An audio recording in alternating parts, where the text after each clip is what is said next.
Hello guys, कैसे हैं आप सब। होपफुली सब अच्छे होंगे।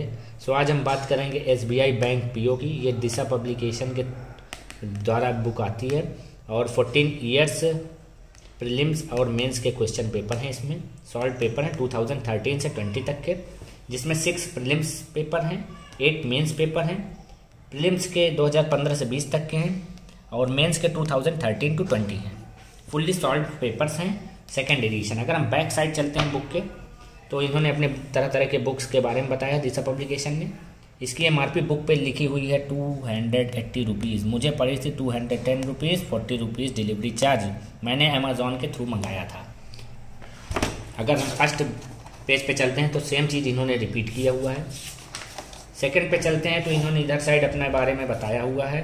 देन अगर हम कंटेंट की ओर चलें तो कंटेंट में इन्होंने पहले बताया है SBI PO mains exam solve paper के बारे में।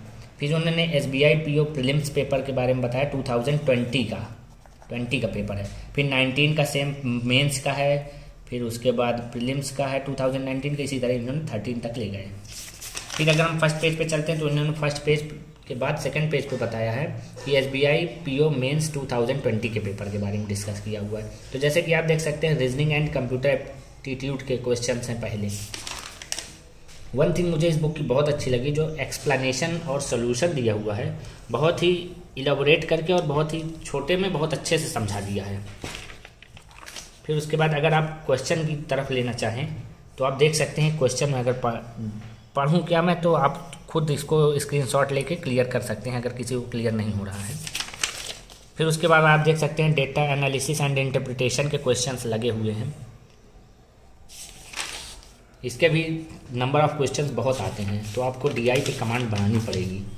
फिर इंग्लिश लैंग्वेज के क्वेश्चन आप देख सकते हैं कि कम्प्रिहेंशन पैसेज के क्वेश्चन बहुत ही लेंथी पैसेज आता है और बहुत ही कम समय में इसको क्लियर करना रहता है। उसी तरह जैसे देखिए कॉलम 1 कॉलम 2 मैचिंग टाइप का आ जाता है। फिर जनरल इकोनॉमी बैंकिंग अवेयरनेस, ये मेंस का पेपर है, रिपीट कर रहा हूँ फिर से। इसमें ये क्वेश्चन आप देखिए 1 लाइनर है क्वेश्चन, लेकिन इस क्वेश्चन को आपको बैंकिंग सिस्टम को समझने में थोड़ा टाइम देना पड़ेगा। अब हिंट की बात करते हैं। हिंट देखिए, आप जैसे देख सकते हैं कि बहुत क्लियरली और अच्छे से समझाया हुआ है, तो इसको समझने में दिक्कत नहीं होती किसी को, आप देख सकते हैं।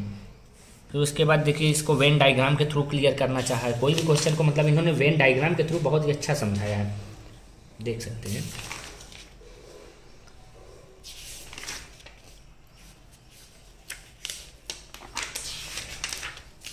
अब अगर हम प्रीलिम्स के पेपर की ओर चलें, जिसका कि एडमिट कार्ड आ चुका है और बहुत लोग इसकी तैयारी में जुटे हुए हैं, तो आपको अब प्रैक्टिस की ज़रूरत होगी। तो प्रैक्टिस के पॉइंट ऑफ व्यू से ये बुक बहुत ही अच्छी है।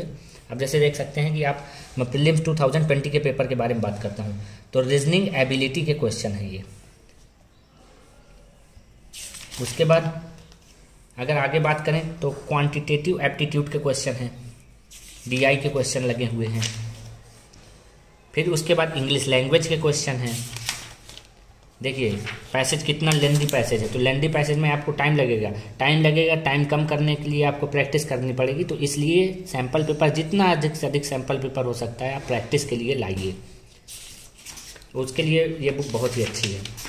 फिर देखिए आप इसका हिंट और सोल्यूशन कितना अच्छे से समझाया हुआ है, मतलब रीजनिंग यहाँ से देखिए कितनी क्लियर हो रही है। सेटिंग अरेंजमेंट का ये क्वेश्चन है, कितना अच्छे से क्लियर किया हुआ है। फिर वेन डायग्राम के थ्रू इसको क्लियर किया है।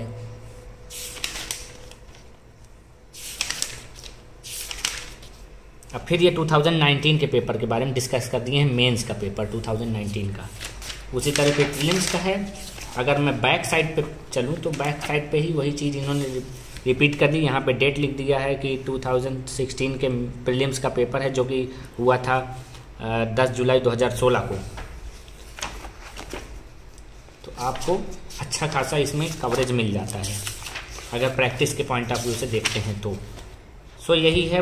अगर आपको ये वीडियो अच्छी लगी है तो लाइक करें, शेयर करें, चैनल को सब्सक्राइब करें, और लिंक मैंने डिस्क्रिप्शन में डाल दिया है, और अगर आप वहाँ से लेंगे तो मुझे भी थोड़ा हेल्प मिलेगी। Thank you so much.